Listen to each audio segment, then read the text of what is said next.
మాకు LKG, UKG చాలా జరిగింది.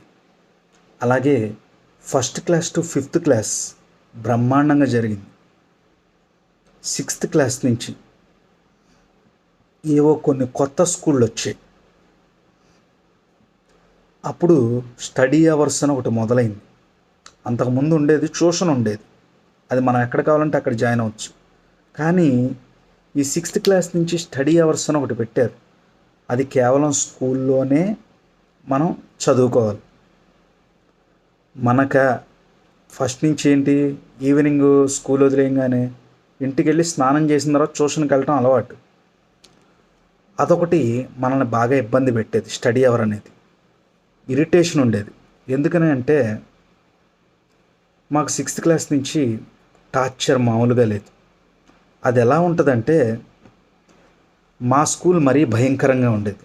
3 తప్పులు అనమాట. అంటే ఒక సబ్జెక్ట్లో కనుక 6 క్వశ్చన్లు ఇచ్చాడనుకోండి, లీడర్ ఇలా లేపుతాడు. 1వ తప్పు, 2వ తప్పు, 3వ తప్పు, 4వ తప్పు పడితే పుస్తకం ఇచ్చేస్తాడు. అలా నేనేం చేసేవాడిని అంటే అంత ప్రయత్నం చేసే ఓపిక మనకు ఉండేది కాదు. డైరెక్ట్గా వెళ్ళిపోయి బయట నుంచి ఉండిపోయేవాడిని. అప్ చెప్పేవాడిని కాదు. ఎందుకంటే ప్రెజర్ పెడితే నేను అసలు పని చేయలేను. నాకున్న గొప్ప లక్షణం అది. ప్రెజర్ పెడితే ఆ పని చేయను, ఇంకా సరెండర్ అయిపోతా. ఇంకా నా వల్ల కాదని చేతులు ఎత్తేయడమే. అంతకుమించి నేను చేయగలిగింది ఏం లేదు. అలా ఏం జరిగిందంటే 6th, 7th, 8th, 9th మా స్కూల్లో ఎంత దౌర్భాగ్యం అంటే 6th క్లాస్లో ఉన్నప్పుడు ఫ్యాన్లు ఉండేవి కాదు. ఒక రాతి బెంచి అటు ఇటు ఇటుకరాలతో కట్టి మధ్యలో ఒక నాపరా వేసేవాళ్ళు. ఆ సమయంలో నేను 7th క్లాస్లో కామన్ ఎగ్జామ్స్ రాయడానికి వెళ్ళా జార్జి గణేషన్ స్కూల్కి. అందులో ఫ్యాన్లు, 4 ఫ్యాన్లు, లైట్లు, ముందు సైడ్ డస్క్ బ్రహ్మాండంగా అనిపించింది నాకు ఆ స్కూల్ని చూసి. మా నాన్న ఒక రిక్వెస్ట్ చేశా, నాన్న నేను అక్కడ చదువుకుంటాను అని చెప్పి. అస్సలు ఒప్పుకోలే.